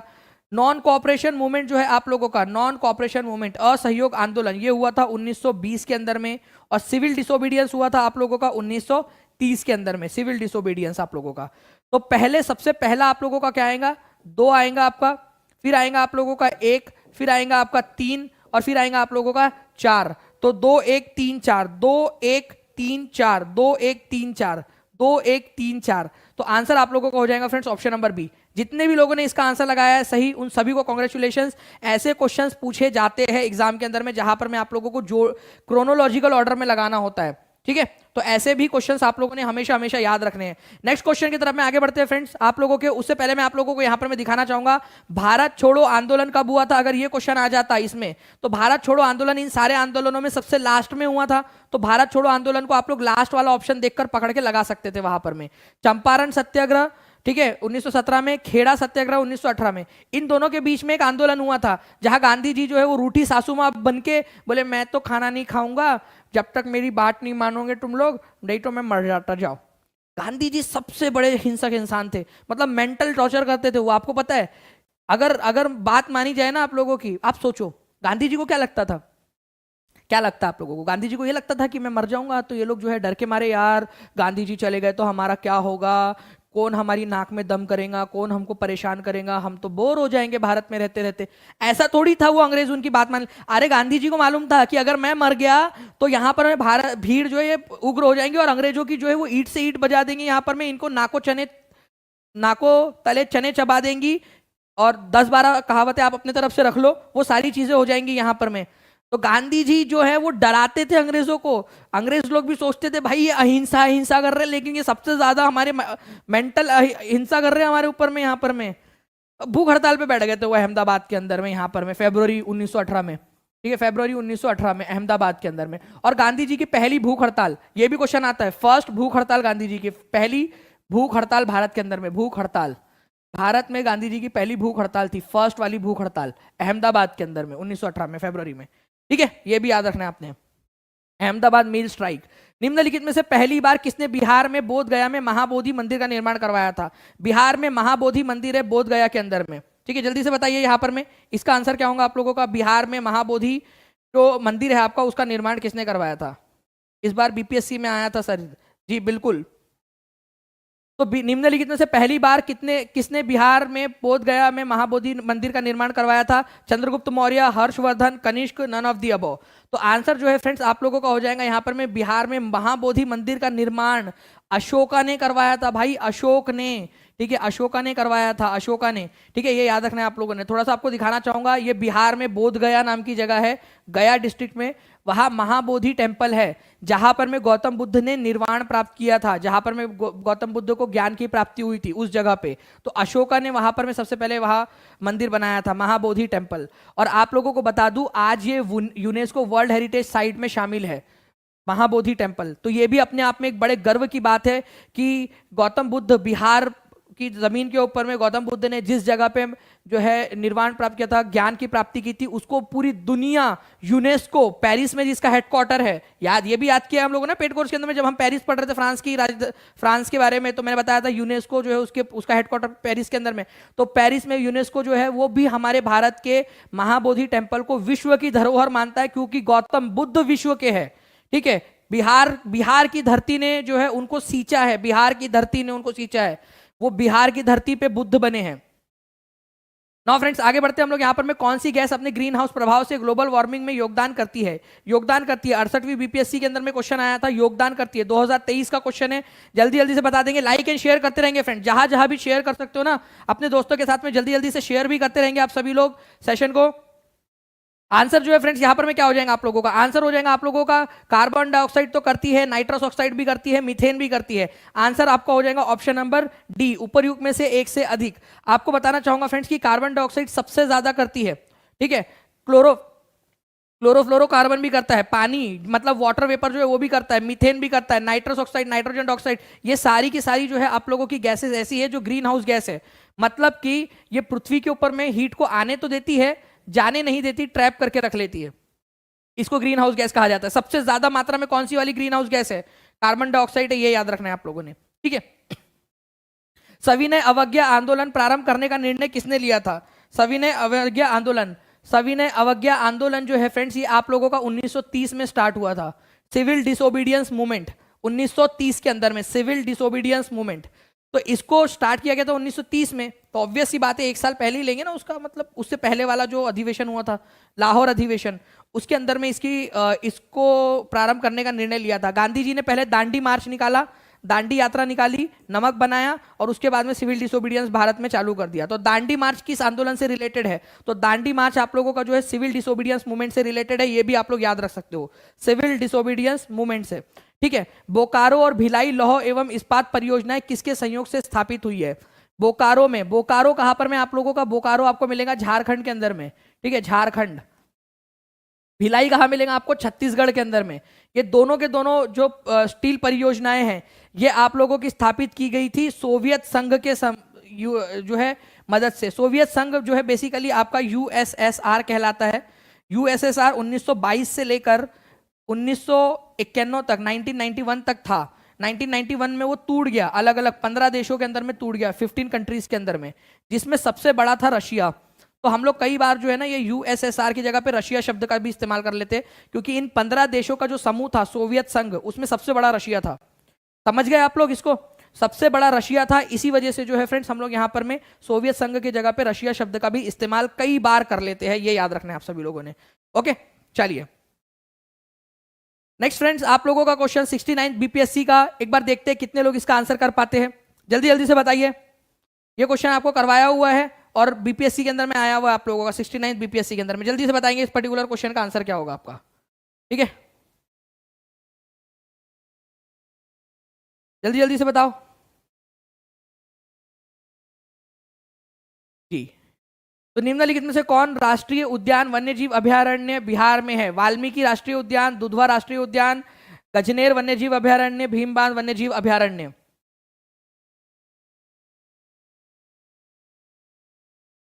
ओके, तो देखिए फ्रेंड्स, वाल्मीकि राष्ट्रीय उद्यान आपका पश्चिमी चंपारण में आप लोगों को पता है। दुधवा जो है आपका यूपी में है, तो बिहार में हो नहीं सकता। इसको मारो गोली, मतलब सच में जाके गोली मत मार देना वहां पर में, ठीक है? इसको काट दो यहां से। उसके बाद में जो है फ्रेंड्स आप लोगों का भीम बांध वन्यजीव अभयारण्य जो है आप लोगों का ये मुंगेर जिले में है, ठीक है? तो 1 और 4 आप लोगों का आंसर हो जाएगा। आंसर होगा आपका ऑप्शन नंबर बी। गजनेर जो है फ्रेंड्स आप लोगों को याद रखना है कि आप लोगों का राजस्थान के अंदर में है, गजनेर वन्यजीव अभयारण्य बिहार के अंदर में नहीं है। तो 2 आप बहुत आसानी से कर सकते थे, 2 ऑप्शन एलिमिनेट हो गए। अब भाई उसमें से भी आप लोग बड़े आसानी से भीम बांध वन्यजीव अभयारण्य मुंगेर के अंदर में सबसे पुराना वाला करवाया था कि नहीं करवाया था? हाथ ऊपर करके बताओ।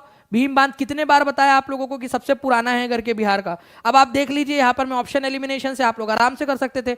यहाँ पर में 4 नहीं है, यहाँ पर में भी 4 नहीं है, तो आंसर ये हो ही नहीं सकता था, ठीक है? ओके, और दुधवा जो है वो यूपी में है, तो 2 आंसर नहीं हो सकता, तो जहां जहां 2 है उसको भी काट देते आप लोग। यहाँ भी 2 है, यहाँ भी काट दो, एक ही बच जाता आप लोगों का। सिंपल सी बात है ना? Gajner wild life century Rajasthan के अंदर में है। भीम बांध सबसे ओल्डेस्ट है, प्लीज इसको भी याद रखिए, मैं बता रहा हूं आप लोगों को, इंपॉर्टेंट है, इसको मार्क करके रखना है। भीम बांध जो है सबसे ओल्डेस्ट वाला है आपका, सबसे पुराना वाला, ठीक है? चलिए next question, average salinity of oceanic water is, मतलब पूरे दुनिया भर के पानी की एवरेज सैलिनिटी कितनी है? एवरेज सैलिनिटी मतलब कि पानी में समुद्र के अंदर में जो है फ्रेंड्स नमक होता है, समुद्र के पानी के अंदर में नमक होता है, तो उसी को सैलिनिटी या लवणता कहा जाता है। तो अगर मैं बात करूं पूरे दुनिया के एवरेज सैलिनिटी की, तो ये करीब करीब जो है फ्रेंड्स 35 पार्ट्स पर 1000 है। 35 पार्ट्स पर 1000, 35 पार्ट्स पर 1000। तो उपरयुक्त में से कोई नहीं इसका आंसर हो जाएगा, क्योंकि आपका एनसीईआरटी के अनुसार 35 पार्ट्स पर 1000 है उसका आंसर, ठीक है? मतलब कि अगर आपने 1000 ग्राम पानी लिया तो उसके अंदर में आपको 35 ग्राम नमक मिलेगा, ठीक है? तो अगर 1000 बूंद है तो 1000 बूंदे हैं तो 35 बूंदे नमक की रहेंगी। इसका सिंपल सा मतलब ये है, पार्ट्स पर 1000, हर 1000 पार्ट में से, ठीक है, 35 पार्ट जो है आप लोगों के नमक के रहेंगे। ये एवरेज सैलिनिटी है पूरे दुनिया के समुद्र की एवरेज सैलिनिटी, ठीक है? एवरेज लवणता, ये याद रखना है आप सभी लोगों ने, इंपॉर्टेंट है, एग्जाम के अंदर में आप लोगों से डायरेक्टली पूछ सकते हैं इस पर्टिकुलर क्वेश्चन को, ठीक है? चलिए आगे बढ़ते हैं हम लोग फ्रेंड्स। 44वें नंबर का क्वेश्चन हमारा यहाँ पर मैं आप लोगों की स्क्रीन के ऊपर में ये रहा, और ये भी बीपीएससी के एग्जाम के अंदर में पूछा गया और ये आपको करवाया भी था। बिहार, आप लोगों को बताना है निम्नलिखित में से किस बंदरगाह को मुगल काल के दौरान बाबुल मक्का का द्वार कहा जाता है? ये करवाया था कि नहीं करवाया था? ये क्वेश्चन भी आप लोगों को मक्के का द्वार, और डायरेक्टली आप लोगों को जो है 69 बीपीएससी के एग्जाम के अंदर में पूछा गया। तो सूरत को कहा जाता था। क्यों कहा जाता था सूरत को? क्योंकि फ्रेंड्स सूरत जो है फ्रेंड्स, ये याद रखना है आप लोगों ने, यहां पर में सूरत, ठीक है, ये एक बंदरगाह वाला शहर है। यहां से हज यात्री मुगल काल के अंदर में इस तरीके से मक्का जाया करते थे, तो ये मक्के का द्वार कहा जाता था मुगल काल के दौरान। ये भी याद रखेंगे आप सभी लोग, इंपॉर्टेंट है, एग्जाम में पूछेंगे, और कई सारे एग्जाम में आ चुका है कि मक्के का द्वार किसको कहा जाता था, तो डायरेक्टली सूरत को कहा जाता था। याद रख लेना आप लोगों ने, क्योंकि वहीं से जो है क्या होता था, वहीं से जो है मक्के के लिए जाया जाता था, हज यात्रा पे जाया जाता था मुस्लिमों के द्वारा, ठीक है? चलिए नाउ फ्रेंड, नेक्स्ट क्वेश्चन है आप लोगों का, इमली में कौन सा अम्ल पाया जाता है? इमली का बूटा, बेरी का पेड़, इमली खट्टी मीठे बेर, ठीक है? जल्दी जल्दी बताइए, फिर इसका आंसर बहुत ज्यादा हो जाए ना देर। आंसर क्या होगा आप लोगों का? तो टेमरिंड जो है आपका, ये एग्जाम में पूछा गया क्वेश्चन है आपका, इमली में कौन सा अम्ल पाया जाता है? इमली के अंदर में कौन सा पाया जाता है? तो आप लोगों का जो है फ्रेंड्स यहाँ पर में टार्टेरिक एसिड पाया जाता है। टार्टेरिक एसिड याद करो आप लोगों को, मैंने अभी थोड़े दिन पहले जो है यहाँ पर में इसका ये दिखाया भी था आप लोगों को, एक जो है लिस्ट आपकी देखो, जो आपका इमली है, ठीक है, इमली, तो ये याद रखना है आप लोगों ने, इमली जो है आपकी, इसमें टार्टरिक अम्ल पाया जाता है। मैंने आपसे कहा था कि गोलगप्पे जब भी खाओ तो गोलगप्पे को बताना गोलगप्पा, तुझे पता है, ठीक है, तेरे को कैसे पता होगा, तू तो दानिश सर की क्लास में आया ही नहीं था उस दिन, तो वहां पर मैं पैदा भी नहीं हुआ था, तेरे को बना रहे थे उस समय में ना, तो यहाँ रखा था बेचारा, कोई नहीं, उसके मोबाइल में देख लिया कर, ठीक है, शेयर कर दूंगी मैं। गोलगप्पे, तेरे को पता है तेरे अंदर में जो इमली का पानी है ना, वो इमली के पानी के अंदर में टार्टरिक एसिड है, मैं खा लूँ तुझे, खा लूँ। फिर दूसरा वाला गोलगप्पा है, तेरे को पता है, अच्छा तेरे को भी नहीं पता, तो उसको भी खा लिए यहाँ पर में। और जब जब अंगूर खाओ तब तब भी याद रखना, या फिर दारू पियो तब तब भी याद रखना कि मतलब दारू पीना मत, सबसे पहली बात तो, ठीक है, तो अंगूर होती है, या किसी को देखे शराबी को जा रहा है शराबी, तो बोलना अंगूर का रस से बनी है शराब, और अंगूर के अंदर में होता है टार्टरिक एसिड, दानिश सर ने बताया था। हर जगह पे दानिश सर को याद करना है आप लोगों ने। कच्चा आम खा रहे हो, ठीक है, तो आप लोगों ने यहाँ पर में तब भी जो है टार्टरिक एसिड को याद करना है। टार्टरिक एसिड लिख दो यहाँ पर में आप लोग, टार्टरिक एसिड। गोलगप्पा खाने से टर्टर की आवाज आती है सर, अच्छा अच्छा, वो गोलगप्पे के टूटने की आवाज, ठीक है। अच्छा, एक और चीज है फ्रेंड्स, आपका दही के अंदर में क्या पाया जाता है, वेरी इंपॉर्टेंट क्वेश्चन, ठीक है, दही में क्या पाया जाता है, आप लोग आंसर करोगे यहाँ पर, मैं जल्दी बताओ मुझे, ये क्वेश्चन पूछे जाने की बहुत अधिक संभावना है। दही के अंदर में क्या पाया जाता है? 1400 प्लस लाइक्स हो चुके हैं फ्रेंड्स, क्या बात है, कॉन्ग्रेचुलेशन आप सभी लोगों को, ठीक है, जल्दी जल्दी से बताइए यहाँ पर में दही में कौन सा एसिड पाया जाता है, लिख देंगे सभी लोग कमेंट में ताकि आप लोगों को याद हो जाए। लैक्टिक एसिड पाया जाता है, ये याद रखेंगे आप सभी लोग, लैक्टिक एसिड पाया जाता है। उसके बाद में आप लोगों का जो है फ्रेंड चींटी ने काटा है, ठीक है, तो फॉर्मिक एसिड जो है यहाँ पर में पाया जाता है चींटी के अंदर में, फॉर्मिक एसिड जब भी चींटी काटे आप लोगों को, ओके। बाकी आप लोगों का जो है और भी बहुत सारे जो है, जैसे कि मैंने आपसे कहा था कि जब जब नहाओ और साबुन आप लोगों को याद आए तो याद रखना सोडियम हाइड्रोक्साइड या पोटेशियम हाइड्रोक्साइड होता है उसमें, ठीक है। आज साबुन, जब जब साबुन देखोगे ये याद रखना है आप लोगों ने कि उसमें सोडियम हाइड्रोक्साइड या पोटेशियम हाइड्रोक्साइड होगा आप लोगों का। चूने का जो पानी होता है उसमें कैल्शियम हाइड्रोक्साइड होता है आपका, कैल्शियम हाइड्रोक्साइड चूने के अंदर में, ठीक है। खैनी खाते हो, कोई खाना नहीं चाहिए, गलत बात है, ठीक है। तो चूना लेते हो उसमें तो बोल देना भाई यार इसमें कैल्शियम हाइड्रोक्साइड है। कोई चचा खा रहे हैं यहाँ पर में, चचा क्या कर रहे हो? बेटा कुछ नहीं बेटा, खैनी खा रहा हूँ।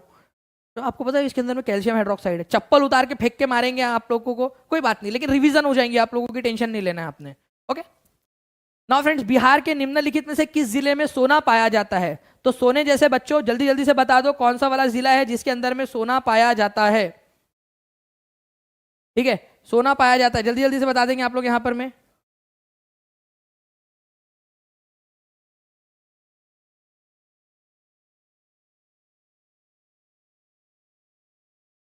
जी,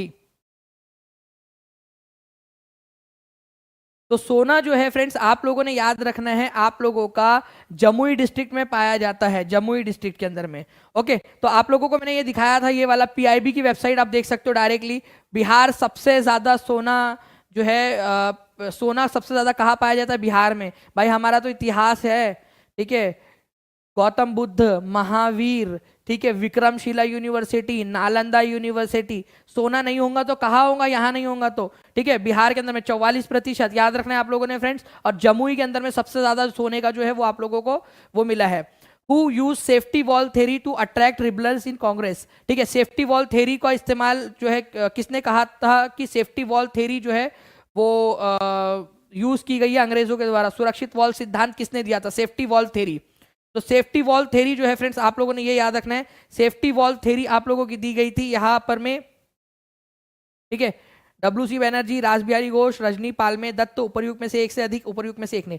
जल्दी से बता दो यार कि भाई किसने दी थी सेफ्टी वॉल थ्योरी? है मान जाएंगे जिसने भी इसका आंसर कर दिया, क्योंकि ये क्वेश्चन ना हेडमास्टर की एग्जाम में भी आया था और बिहार की बीपीएससी की एग्जाम में भी आया था अभी 4 दिन पहले। तो आंसर इसका ऑप्शन नंबर ई हो जाएगा, क्योंकि लाला लाजपत राय ने दी थी, लाला लाजपत, ठीक है, लाजपत राय जो है उन्होंने दी थी ये थ्योरी, लाला लाजपत राय ने, ठीक है। 47 क्वेश्चन तक हम लोग यहां पर में पहुंच गए फ्रेंड्स, ऐसे ही आप लोगों ने यहां पर में आंसर्स करते रहने हैं, ठीक है। Safety valve theory Lala Lajpat Rai ने दी थी, इन्होंने यंग इंडिया नाम का जो अखबार था उसके अंदर में लिखा कि लॉर्ड डफरिन जो है उनके दिमाग की उपज है ये सेफ्टी वॉल थ्योरी, कि कांग्रेस बना दो जिससे कि भारतीय लोगों के जो विरोध है वो धीरे धीरे धीरे धीरे कम होता जाए। यहां पर में इस क्वेश्चन का आंसर कीजिए आप लोग जल्दी जल्दी से। देखिए टीचिंग परीक्षा के साथ में अगर आप जुड़ना चाहते हो तो टीचिंग परीक्षा का यहाँ पर मैं आपको जो है चैनल, टीचिंग परीक्षा चैनल जो है इसको सब्सक्राइब जरूर कर लेना फ्रेंड्स, चैनल को सब्सक्राइब जरूर कर लेंगे ताकि आपको ऐसे ही वीडियोस के नोटिफिकेशंस मिलते रहे। टीचिंग परीक्षा चैनल को सब्सक्राइब कर लीजिए, सेशन को लाइक जरूर कर देना है आप लोगों ने, जिससे कि हमें भी मोटिवेशन मिलेगा और ज्यादा आप लोगों के लिए सेशन बनाने के लिए। इसके अलावा जो नंबर चल रहा है 7611101101 9697888844, इसमें से किसी भी नंबर पर कॉल करके आप लोग जो भी कोर्सेस है टीचिंग परीक्षा के ऐप के ऊपर में उसके बारे में जानकारी हासिल कर सकते हो, या फिर ऐप को भी आप लोग डायरेक्टली डाउनलोड कर सकते हो। इसकी पीडीएफ भी डाल दूंगा आज वाले सेशन की, बिहार वाले कोर्सेस डाल दूंगा मैं इसको जीएस वाले फोल्डर में सारे के सारे में, ठीक है। तो उससे भी आप लोग इसको रिवीजन कर सकते हो। तो लोनार झील जो है ये महाराष्ट्र में है आप लोगों का। लोनार झील ए की जोड़ी 4 के साथ, और ये यहाँ ए की जोड़ी 4 के साथ खत्म हो गया। जयसमंद झील जो है ये आपकी राजस्थान के अंदर में होगी, बी की जोड़ी 3 के साथ लगानी है, खत्म हो गया। मैंने आपसे कहा था कि जब जब पेरियार आए तब तब केरल लगा देना, जब जब पेरियार आए तब तब केरल लगा देना। Periyar is equal to Kerala, ऐसा लगा दो आप लोग, पेरियार। इवन एक पेरियार नदी भी है आप लोगों की केरल के अंदर में, पेरियार नेशनल पार्क भी है आपका केरल के अंदर में। बाकी मैं नागिन नागिन डांस नचना, बट कहाँ जाके नचना भाई, जम्मू कश्मीर के अंदर में, ठीक है। पता चले वहां पर में धड़ धड़ गोलियां चल रही है उधर में और आप नागिन डांस नाच रहे हो वहां पर में, उसमें चलिए। तो नागिन जो झील है आप लोगों की वो जम्मू कश्मीर के अंदर में मिलेंगी आप लोगों को। तो डी की जोड़ी 1 के साथ में ऐसे याद रख लिया आप लोगों ने, खत्म होगी बात। उसके बाद में जो है फ्रेंड्स नेक्स्ट क्वेश्चन आपका 49 नंबर का क्वेश्चन है, जल्दी जल्दी से बताइए। और ये भी आपका बिहार के एग्जाम में पूछा गया क्वेश्चन। 1470 लाइक्स हो चुके हैं फ्रेंड्स, 30 लाइक और जरूरत है, 28 लाइक की जरूरत है और ज्यादा। अभी हम लोगों को जल्दी से 1500 प्लस हम लोग यहाँ पर में कर देंगे, ठीक है। अगर आप चाहते हो कि ऐसे ही और भी सेशंस में यहाँ पर मैं आप लोगों के लिए लेता रहूं, तो आप लोग क्या करोगे फ्रेंड्स, आप लोग मुझे जो है यहाँ पर मैं बता दोगे कि जी सर और ऐसे ही सेशंस लेते रहिए, मैं आप लोगों के लिए और भी इस प्रकार के सेशंस लूंगा फ्रेंड्स, ठीक है। आप लोग मुझे कमेंट करके जरूर बताना, स्कोर कितना आ रहा है वो भी मुझे कमेंट करके जरूर बताएंगे आप सभी के सभी लोग, जितने भी लोग हैं। तो होम रूल मूवमेंट, ठीक है, होम रूल मूवमेंट 1916 के अंदर में आप लोगों का स्टार्ट हुआ था। सूरत कब स्प्लिट हुई थी, अभी थोड़ी देर पहले क्वेश्चन किया था कि नहीं किया था, सूरत बंटवारे का किया था ना हम लोगों ने। इसी वजह से क्वेश्चन निकलता है। 1907 के अंदर में हुआ था सूरत का बंटवारा। खेड़ा सत्याग्रह भी क्वेश्चन किया ना हमने, खेड़ा सत्याग्रह 1918 में हुआ था। मॉर्ले मिंटो रिफॉर्म्स, ठीक है, 1909 में। काउंसिल ऑफ इंडिया एक्ट 1909 भी इसको कहा जाता है, 1909 के अंदर में हुआ था ये आपका, ठीक है। तो सबसे पहले सूरत का बंटवारा हुआ 1907 में, तो 2 सबसे पहले आएगा आपका। तो ये आंसर ए नहीं हो सकता और सी नहीं हो सकता। कितने लोग हैं जिन्होंने दूसरा 2 ऑप्शन एलिमिनेट कर दिए? जिस भी बच्चे ने ये 2 ऑप्शन एलिमिनेट कर दिए वो बहुत ही आसानी से यहां पर मैं पहुंच सकता है। उसके बाद में जो है फ्रेंड्स अगर मैं बात करूं आप लोगों से, ठीक है, इसकी होम रूल लीग मूवमेंट जो है आप लोगों का, या खेड़ा सत्याग्रह, तो आप लोगों को पता होना चाहिए फ्रेंड्स कि मॉर्ले मिंटो रिफॉर्म्स 1909 में हुआ था, तो 4 आना चाहिए, 1 2 4, तो 2 4 यहां पर में ही दिया है आप लोगों का बी में, तो आंसर हो गया ऑप्शन नंबर बी। फिर बाद में होम रूल मूवमेंट और फिर खेड़ा सत्याग्रह। एग्जाम में पूछा गया क्वेश्चन है भाई लोग, एग्जाम में पूछा गया क्वेश्चन, ठीक है। इसी वजह से इंपॉर्टेंट हो जाता है आप लोगों के लिए, क्योंकि एग्जाम में डायरेक्टली पूछा गया था। और क्या है आप लोगों का, है ना। चलिए जी, याद हो गया पूजा कुमारी जी, यही चीज है द पावर ऑफ रिवीजन। जितना ज्यादा रिवाइज करोगे उतना। एग्जाम में आया है बीपीएससी में 4 दिन पहले आप लोगों के। नाउ फ्रेंड नेक्स्ट क्वेश्चन 50वें नंबर का क्वेश्चन, गांधी जी ने अपनी पहली भूख हड़ताल का इस्तेमाल कब किया था? एक एक बच्चे का आंसर मेरे को यहां पर में कमेंट में चाहिए। बार बार बताया हुआ है आप लोगों को इससे पहले भी, और फिर से आप लोगों को याद करवा रहा हूं यहां पर मैं। बताइए गांधी जी ने अपनी पहली भूख हड़ताल का इस्तेमाल कब किया था? सभी के सभी जितने बच्चे हैं यहां पर में, उन सभी बच्चों का यहां आंसर आ जाना चाहिए। गांधी जी ने पहली भूख हड़ताल, तो गांधी जी की पहली भूख हड़ताल थी आप लोगों की अहमदाबाद मिल स्ट्राइक के अंदर में। अहमदाबाद मिल स्ट्राइक कब हुई थी? अहमदाबाद मिल स्ट्राइक आप लोगों की, अहमदाबाद मिल स्ट्राइक हुई थी फ्रेंड्स आप लोगों की 1918 में, फरवरी 1918 में। जो वहां पर में मजदूर थे, मिल मजदूर थे, उन लोगों के लिए गांधी जी भूख हड़ताल पे बैठ गए थे। जब तक बात नहीं मानते तब तक जो है भूख हड़ताल से हटेंगे नहीं, ये बोलकर गांधी जी हड़ताल पर बैठ गए थे। तो मिल स्ट्राइक, अहमदाबाद मिल स्ट्राइक में गांधी जी ने पहली बार भूख हड़ताल का इस्तेमाल किया था। इंपॉर्टेंट पॉइंट है, याद रहेगा आप लोगों को। तो आप लोगों ने देखा फ्रेंड्स कितना आसानी से जो है आप लोगों ने इस क्वेश्चन को भी सॉल्व कर दिया, क्योंकि यहां आप रिवाइज कर चुके थे। द पावर ऑफ रिवीजन, ये याद रखना है आप लोगों ने, ठीक है। रिवीजन का पावर है ये आपका। तो जितना ज्यादा रिवाइज करोगे उतना ज्यादा जो है आप लोगों को ये चीज और अच्छे से समझ में आने लगेंगी।